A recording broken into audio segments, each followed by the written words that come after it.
வணக்கம் திருப்பூர் ஏமார். வணக்கம் என்கேஆர். வணக்கம் வேலூர் என்கேஆர். வேலூர் என்கேஆர். எப்படி இருக்கீங்க? ஒரே ஜாலியா இருக்கு. ஜாலியா தான் இருக்கும். தமிழ்நாடே ஜாலியா தான் இருக்கு போது. தமிழ்நாட்டே சந்தோஷமா தான். ஆனா நிறைய இடங்கள்ல பிரச்சனை இருக்குது. நம்ம அதை ஒத்துதான் ஆகணும். சட்ட ஒழுங்கு பிரச்சனை இருக்கு, பெண்கள் பாதுகாப்பு பிரச்சனை இருக்கு, எல்லாம் இருக்கு.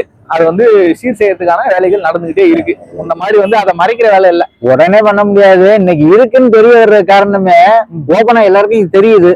பொண்ணு காவல்துறையும் இத்தனை கேஸ் ஆயிருப்பா. முன்னாடி இங்க உட்காரு இல்ல நிறைய தாவேக்கானை சேர்ந்தவங்க எல்லாம் செய்யறாங்க வருது இல்லையா? அந்த செய்திகள்லாம் நீங்க எப்படி பாக்குறீங்க? 8 கோடி பேர்ல 7 கோடி பேர் கேட்டீங்கன்னா தாவேக்கான்னு தான் சொல்லுவாங்க. அது யாரு வேணாலும் மற்ற கட்சியில எப்படின்னாக்க ஒரு உறுப்பினர் ஆனா அந்த கவுன்சிலரை போய் பார்த்தோன்னா உறுப்பினர்னு கேட்கணும். ஆனா தாவேக்கால் அப்படி இல்லை. விருப்பப்படுறவங்க டப்புன்னு போகலாம், அவங்களோட ஓட்டர் ஐடி எல்லாம் பதிஞ்சு உறுப்பினரா பதிஞ்சுக்கலாம், அவ்வளவுதான். இல்ல நான் எப்படி பாக்குறேன்னா, நீங்க தாவேக்கால் இருக்கிறவங்க 100% எல்லாம் புனிதர்கள், எல்லாருமே அப்படிதான், எல்லாருமே மனிதர்கள் தான். நீங்க எல்லா கட்சியை சேர்ந்தவங்கள நம்ம திமுக கூட நிறைய விமர்சனம் பண்ணிருக்கோம். திமுக சேர்ந்தவங்க இதெல்லாம் பண்றாங்க, திமுக சேர்ந்தவங்க அதெல்லாம் பண்றாங்க. மொத்த திமுக நம்ம அப்படின்னு சொன்னது கிடையாது. நம்ம பேசுவோம் திமுகவினுடைய அதிகாரத்துல இருக்கிறதுனால அந்த அதிகார போதையில இவங்க பண்ற விஷயங்கள்லாம் இருக்கியா, என்ன யாரும் எதுவும் பண்ண முடியாது அப்படின்ற ஒரு மமதையில பண்ற விஷயம் இருக்கியா, அந்த மாதிரி தாவேக்கால நடக்கக்கூடாதுன்றதுதான் நம்மளுடைய எண்ணம். எல்லா கட்சியிலிருந்து இன்னைக்கு வராங்க தாவேக்காவுல பொதுமக்களா இருந்தவங்க, இதுக்கு முன்னாடி குற்றங்கள் செஞ்சவங்க எல்லாருமே இருப்பாங்க.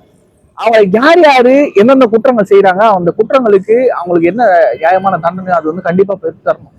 அதை தாவேக்காவை தான் செய்யணும். அதுதான் விஜயண்ணா எதிர்பார்க்கறாரு. நம்ம கட்சிக்காரன் தப்பு செஞ்சுட்டான், அதனால அவனுக்கு எந்த தண்டனையும் இருக்கக்கூடாது. அவன் மேல அந்த கட்சிக்காரன் தப்பு செஞ்சா முதல்ல தண்டிக்கும். அது உண்மையாக இருக்கும் பட்சத்துல வதந்திகள் நிறைய வரும். வதந்திகள் அதாவது சம்பந்தமே வேற கட்சிக்காரனே தான் பண்ணுவான். தாவேக்கா துண்டு போட்டு எங்கேயாவது சுத்திட்டு இருந்திருக்கல. வேலூர்ல கூட அந்த பஸ் ஸ்டாண்ட்ல ஒருத்தன் பரிசு அடிச்சுட்டு போயல கூட எனக்கு விஜய் பிடிக்குமுங்க, அதனால நான் சொன்னேன். அதாவது அவன் என்ன நினைச்சானா, ஆளுங்கட்சி சொன்னா விட்டுருவாங்கன்னு நினைச்சான். ஆளுங்கட்சி தான் புச்சை கொடுப்பான். நிறைய பிளெக்ஸ்ல இருக்கேன். அதுதான் பிரச்சனையா இருக்கும். அந்த பிரச்சனைகள்லாம் தாண்டி சட்டமன்றம் கூடி இருக்கு. நேற்று சட்டமன்றம் கூடி ஆளுநர் உரை போச்சு.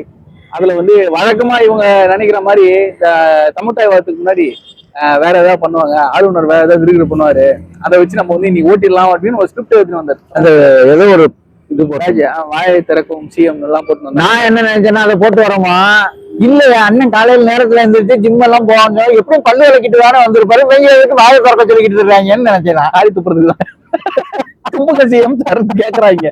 அதாவது துப்ப எல்லாம் கேட்டு வாங்குற இவங்களதான் இருக்கும், வேற ஒண்ணும் கிடையாது. அது என்னன்னா இவங்களுக்கு யாரு எப்ப வாயை திறப்பா, எப்ப பேசுவாங்க.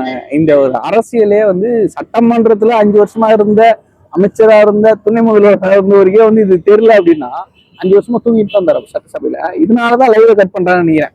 நம்ம பசங்க எங்கேயாவது ஒரு சின்ன கிளிப்பு போட்டோ விட்ட கிடைச்சதுன்னு வச்சுக்கோங்க, அந்த கிளிப்பை வச்சு இப்ப தூங்கிட்டு உதவின்னு சொல்றாங்க இல்லையா, அதனாலயே இவங்க லைவ் போறது கிடையாது முன்னாடி எல்லாம்.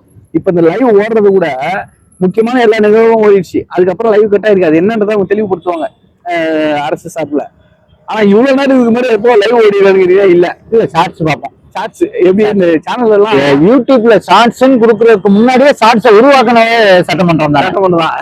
அதாவது அவங்க ஃபயர் விட்ட இடத்துலலாம் அந்த ஃபயரை மட்டும் தூக்கி ஃபயரா ஷார்ட்ஸை போட்டுட்டு இருப்பாங்க. இவங்க கேட்ட நம்ம ரீல்ஸ் பண்றோம். அதாவது இவர்களை வெளியேற்றவும் பண்ணோம்னா வெள்ளை ட்ரெஸ் போட்ட ஒரு 10 பேர் வருவாங்க, தூக்கிக்கிட்டு தனியா கொண்டு போய் கதவுக்கு வெளியே விடுவாங்க. அதுக்கப்புறம் அவங்க சட்டையை கிழிப்பாங்க, மல்லு கட்டியாவது கிழிச்சிட்டு வந்துருவாங்க. சட்டையை கிழிக்க மாட்டாங்க, கிழிச்சுப்பாங்க. சட்டை அது கிழிக்கிற வீடியோ வராது, கிழிச்சுக்கிட்டு பாஷா மாதிரி அடி ஒரு வீடியோ தான் பாத்துருக்கோம். இன்னொன்னு காலையில என்னோட ஒய்ஃபு எனக்கு போன் அடிக்கிறாங்க. அதாவது சட்டமன்றம் முடிகிற வரைக்கும் அடிக்கல, முடிச்சு அந்த லைவ் முடிஞ்சதுக்கு அப்புறம் எனக்கு போன் அடிக்கிறாங்க. போன் அடிச்சு என்னப்பா விஜய் இந்த மேகதாது அணையம்லாம் அதை பத்தி பேசியிருக்காரு, மத்த என்னமோ பேசிக்கிட்டு இருந்தாங்க, முடிஞ்சா பண்ணு கேட்டாங்க. நீங்க எப்போ நாடகம் தானே பாப்பிய பண்ணி, இதுக்கு முன்னாடி அவங்க போட்டாங்க நான் பாக்குறதுக்கு, இதுக்கு முன்னாடி நாடகமோ ஒவ்வொரு கதையுமா போட்டிருந்தாலும் அவங்களுக்கு அதை பாக்குற விருப்பம். இவங்க இன்னைக்கு விஜய் பேசினது கூட நான் நோட் பண்ணது என்னன்னா, எல்லாரும் தூய தமிழ்ல அப்படின்னு எதிர்பார்ப்பாங்களா அப்படின்ற மாதிரிலாம் யோசிச்சிருக்கேன். ஆனா எளிமையான தமிழ்ல தான் பேசணும். அவர் பெருசா பேசிக்கிற மாதிரி எல்லாருக்கும் புரியுற மாதிரி மொழியில தான் பேசினாரு. நடுவுல சில விஷயங்கள் மட்டும் நான் பார்த்தேன், முழுசா என்னால பார்க்க முடியல ஆபீஸ் இருந்ததுனால. ஆனா ஆபீஸ்ல இருந்தவங்க எல்லாம் பாத்துருக்காங்க. டேய் அப்ப யாரும் வேலை பார்க்கல, நீங்க என்கிட்ட வர கேட்டுக்கிட்டு இருந்தாங்க. என்னடா இது பேசிருக்கு, என்னடா அது பேசிருக்கு, இன்னும் அது பேசல இது பேசல. சில பாட்டு கட்சி பேசுறோம், நாங்க பேசாம இருக்க முடியாது. அதுதான் இல்ல அவங்க கேட்கற ஆர்வத்துல நமக்கு என்ன புரியுது அப்படின்னா, நீங்க இன்ட்ரெஸ்டா வந்து நீங்க சட்டமன்றத்தை பாக்குறீங்க, அதை பார்க்க வச்சிருக்க. நீங்க அது சரி தப்பு நீங்க திட்டுறதுக்காக பாக்குறீங்க, ஏதோ உங்களை பார்க்க வச்சிருக்கல, அது பெரிய விஷயம் நான் நினைக்கிறேன். அந்த நான் சட்டமன்ற கூடிய எம்எல்ஏ கூட பேசினேன், இப்பதான் வேலூர் எம்எல்ஏ கூட பேசினேன், இப்பதான் முடிச்சுட்டு வேலூர் போயிட்டு இருக்காராம். அவருக்கு 2-3 நாள் தொகுதி இல்லைன்னா அவர் தூக்கம் வராது. இந்த எலெக்ஷன் முடிஞ்சு இந்த 1 மாசமா வீட்டுல பெரிய சண்டை வருது. வீட்டுல ஒரு 1/2 மணி நேரம் வீட்டுல ஒரு வேலையாவது சாப்பிடு, வாரத்துல ஒரு வேலையாவது வீட்டுல சாப்பிட சொல்லியா. காலையில கிளம்பி போனா ராத்திரி 10 மணிக்கு வராது, காலையில திரும்ப 6 மணிக்கு வந்தா ஏதோ ஆளுங்களை கடத்திட்டு போற மாதிரி காலையில நிறைய இடத்துல அப்படித்தான் கேக்குறாங்க.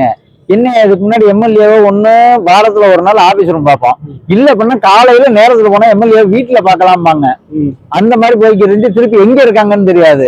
ஆனா இப்ப உள்ள எம்எல்ஏ பார்த்தோம்னா திடீர்னு பைக்ல ஏறி போய்கிட்டு இருக்காங்க, கார்ல போய்கிட்டு இருக்காங்க, எங்க போனாலும் ஆபீஸ்ல பார்க்கலாம், ஆபீஸ்ல ஆள் வேற மெயினா போட்டு வச்சிருக்காங்க. நேத்து ஸ்ரீரங்கம் தொகுதி மக்கள்லாம் வந்து ஏதோ குறையா வந்து சொன்னதா, எம்எல்ஏவை பார்க்கவே முடியல, அவர் வந்து எலெக்ஷன் நிற்கும் போது எம்எல்ஏ அணுகிறதுக்கு உங்களுக்கு ஃபோன் நம்பர் தரேன், வெப்சைட் போடுறேன், உங்களை வந்து நான் டெய்லி வந்து பார்ப்பேன் அப்படி இப்படின்னு சொல்லிட்டு இருந்தாரு.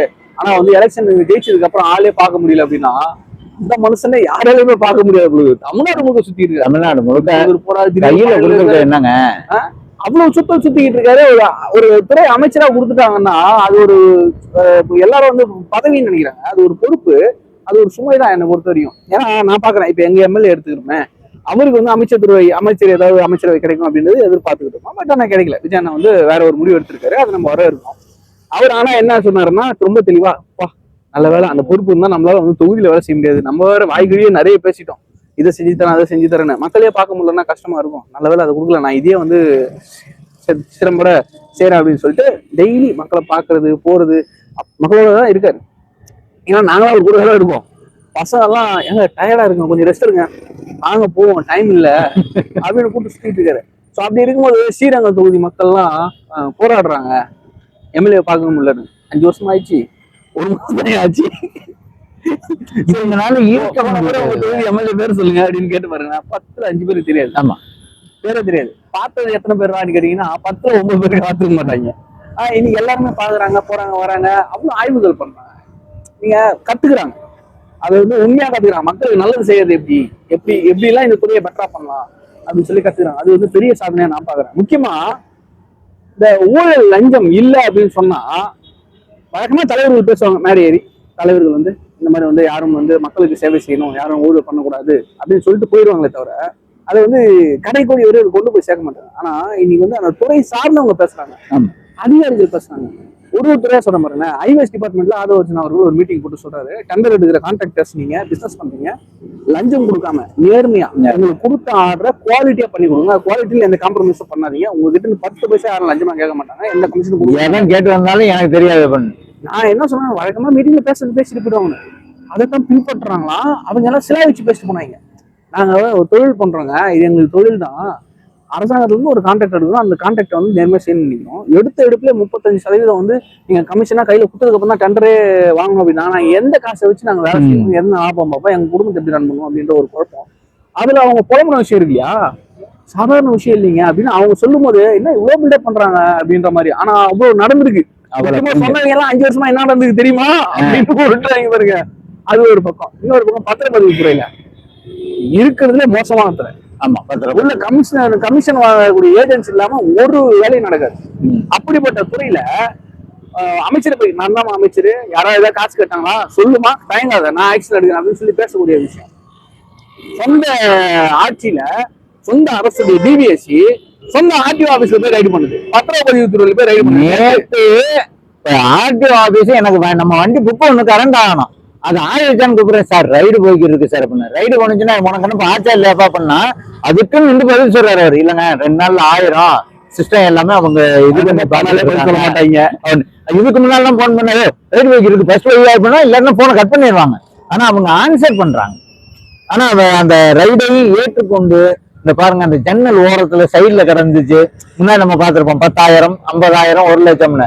இப்ப 50 அதிகாரிகளும் நடுங்குறாங்க. காரணம் என்ன, விஜய் என்ன ஒரு மீட்டிங்ல இதுல சொன்ன வார்த்தை எனக்கு நல்ல ஞாபகம் இருக்கு, தலைவன் எவ்வளியோ தொண்டனும் அவ்வளியில இருப்பான் அப்படின்னு சொன்னாரு. அது நடக்குது. அல்டிமேட்டா நேத்து பாருங்க ராஜ்பவன் ஒரு மீட்டிங்ல பேசியிருந்தாங்க, பள்ளி கல்வித்துறையில ஒரு தனியார் பள்ளியுடைய ஒரு சேவை எந்த அளவுக்கு இருக்கணும் அப்படின்றத வந்து அவர் மேடையில பேசிட்டு, ₹1 நீங்க லஞ்சம் கொடுக்க தேவையில்ல, தயவு செஞ்சு உங்க சகோதரனா கேட்கறேன், நீங்க ஃபீஸை மட்டும் கம்மி பண்ணுங்க, எங்க பிள்ளைங்க படிக்கணும். 4 இட்லி 10 அப்படிங்கிறாரு. 4 இட்லி 10 என்ன காசு சம்பாதிச்சு அதே மாதிரி விஜயகாந்த் அவர்கள் எனக்கு அது ஞாபகம் வந்தது. ஆனா மனசுல இருந்து பேசுறது இது வந்து சும்மா ஸ்கிரிப்ட் கிடையாது, எல்லாம் இது ஸ்கிரிப்ட் பேசுறாங்க. அவர் பேசினாரு சரி. இல்ல இப்ப நான் அந்த சர்டிபிகேட் வாங்கிட்டு வந்து அந்த சங்கத்துல இந்த நிர்வாகி பேசினாங்க பாத்தீங்களா, 1000 என்ஓசியா, 1000 பள்ளிகளுக்கு என்ஓசி சாதாரணமா தூக்கி சும்மா கொடுத்துட்டாரு கையில. இந்த என்ஓசி 25 லட்சம் 30 லட்சம் இந்த முறை நேர்ல வந்து அடுத்த முறை ஆன்லைன்ல எடுத்துக்கலாம். ஆன்லைன்ல எடுத்துக்கிட்டு ஃபீஸ குறைச்சிடு. என்னன்னா நேரடியா வந்து ஆளை நேரா சந்திச்சு வாங்கணும், இதை பண்ணணும் அப்படிங்கும் போது அவங்க வந்து ஊழல் பண்றதுக்கோ இல்ல வந்து இதுல வந்து லஞ்சம் வாங்குறதுக்கோ வழி இருக்கு. அதை குறைக்கிறதுக்கு தான் எல்லா இடத்தையுமே ஆன்லைன்ல கொண்டு வராங்க. நீங்க ஆன்லைன்ல வந்து நீங்க அப்லோட் பண்ணீங்கன்னா டைம்ல இருந்து எல்லாமே வந்து ஆன்லைன்ல ரிஜிஸ்டர் ஆயிடும். ஸோ அதுக்கு எடுக்க வேண்டிய டைம்ல அது கரெக்டா எடுக்கல அப்படின்னா அதுவே காட்டி கொடுத்துரும். அதனால ஆன்லைன்ல கொண்டு வரும் அப்படின்றது அவங்க அவ்வளவு இதாக வர வைத்தாங்க. 25 லட்சம் ரூபா கேட்பாங்க ஒரு என்ஓசிக்கு, அதை கொடுத்தாலும் கொடுக்க மாட்டாங்க, சர்டிஃபிகேட் கொடுக்க மாட்டாங்க. என்னடா தப்பு பண்ணோம், எல்லாத்தையும் நான் ஃபாலோ பண்ணுவோம், இவ்வளவையும் ஃபாலோ பண்ணி நான் செலவு பண்ணி ஸ்கூலை பாதுகாப்பா நடத்தி உங்களுக்கு நான் லஞ்சம் கொடுத்து அந்த சர்டிஃபிகேட்டை வாங்கி நான் பசங்கிட்ட ஃபீஸ் வாங்காம நான் என்ன பண்ண முடியும் அப்படின்னு தான் கேட்குறாங்க. இப்போ அந்த இடத்துல நான் நிப்பாட்டினா பசங்களுடைய ஃபீஸ்ல குறையுன்றதுல யார் யோசிப்பா? ஒரு தந்தை ஸ்தானத்துல இருக்கவங்க கண்டிப்பா அந்த அடிபட்டு இது கல்விங்கிறது ஒண்ணு இல்ல அப்படின்னு ஒருத்தன் வர்றான்ல, அந்த வெறுத்து போய் இந்த கல்வி இல்லாம எத்தனை பேர் வாழ்க்கை சீரழிஞ்சிருக்கான். அப்ப அந்த கல்வி கிடைக்கிற இடத்துல நான் படிக்க முடியாத இடத்துல இன்னைக்கு கல்வித்துறையில கையில கிடைச்சிருக்கேன் கையில. அவர் இன்னைக்கு ஒவ்வொரு தொண்டர்களையும் அதை தானே சொல்றாரு. ஒரு மீடியால சொல்லையில கூட ஒரு பேரண்ட்ஸ் இப்ப எனக்கே ஒரு பிரச்சனை போனாலும் இது என்னுடைய உங்களோட பிள்ளை இல்லைங்க, இனிமே என் பையன் திட்டிராதிய 10ஆவதுல உங்க பிள்ளை படிக்காத பிள்ளை ஏன் இல்ல உங்களுக்கே சொன்ன வார்த்தை அது, எனக்கு சொன்ன ரொம்ப அதாவது உணர்ந்து வந்து சொல்ற வார்த்தை. இன்னொன்னு நம்ம நிறைய பேர் யோசிப்போம், நான் மட்டும் அந்த இடத்துல அதிகாரி இருந்தேன் இங்க அப்படியே மாத்தி இருப்பேன் அப்படின்னு யோசிப்பேன். அந்த மாதிரி அந்த இடத்துல வந்ததுக்கு அப்புறம் அதை மாத்தி காட்டினா மாத்துறாரு. அது தைரியம் எது கொடுத்தது தெரியுமா? ஓட்டு காசு கொடுக்கல, அவங்ககிட்ட நான் வாங்க வேண்டிய அவசியம் கிடையாது, நான் செய்வேன் என் மக்களுக்கும் செய்யறான் தெரியுங்களா? அதுதான் உண்மையான மாற்றம். எது மாற்றம் இதான மாற்றம்ன்ற மாதிரி தான் இருக்கு. கண்டிப்பா நம்ம பார்ப்போம். இன்னைக்கு பார்த்துருக்கோம், திருப்பூர்ல இருந்து வந்து தலைமை செயலக வாசல்லே உட்காந்து சட்டசபை இன்னைக்கு சட்டசபை வேற கூடின இடம். ஆமா, சட்டசபைக்குள்ள பேசல, ஆனா வெளியில உட்காந்து அங்க பேசுனதை பேசுற நிலைமையில இன்னைக்கு உட்கார்ந்துருக்கான். சந்தோஷமா இருக்கு. ரொம்ப தொடர்ந்து பேசுவோம். இப்படி ஒரு அரசியலை நம்ம வாழ்க்கையில எங்கிட்ட ஒரு 20 வருஷம் 44 வயசாச்சு, இன்னொரு 20 வருஷத்துல செத்து போயிருவேன். ஆனா சாயறதுக்கு முன்னாடி கடவுள் எனக்கு ஒரு நல்ல ஒரு அரசியலை பாக்குறதுக்கான வாய்ப்பை கொடுத்திருக்காருன்னு உண்மையில சந்தோஷம். குறைகள் எல்லா ஆட்சியிலும் இருக்குங்க, சின்ன சின்ன குறைகள் இல்லாம இருக்காது. அது வந்து 100% யாரையுமே சாட்டிஸ்ஃபை பண்ண முடியாது. 100% வந்து தூய ஆட்சியை வந்து கண்டிப்பா வந்து கொடுத்துட முடியாது. நம்ம வந்து குடும்பத்துல 10 பேர் இருக்கான், 10 பேர்ல ஒன்னொன்னு ஒவ்வொரு தவறுகளை நீங்க திருத்திக்கிறீங்க அப்படின்னு ஒண்ணு இருக்கு இல்லையா? ஒரு தலைவன் நான் கரெக்டா இருக்கேன் நீங்க கரெக்டா இருக்கன்றத காலையில 9 மணிக்கு ஆபீஸ் போலாமா, மாசே லேட்டா வருது, நம்ம மட்டும் நம்ம பொறுமையா போவோம் அப்படின்னு யோசிக்க. நேரத்துக்கு வரவில்லை, இப்ப நேரத்துக்கு நான் வர்றேன், ஆபீசர் பூரா நேரத்துக்கு வா. எல்லாரும் இங்க மட்டும் இல்ல, அதை எம்எல்ஏஸும் ஃபாலோ பண்றாங்க. கமிட்மெண்ட் கொடுத்தா கரெக்டா ஃபாலோ பண்ணுவாங்க. அதுவும் நல்ல வரவேற்கத்தக்க ஒரு விஷயமா நான் பாக்குறேன். பார்ப்போம், இன்னொரு காணொலியில கண்டிப்பா நம்ம இன்னொரு நாள் சந்திப்போம். கண்டிப்பா. நன்றி. நன்றி.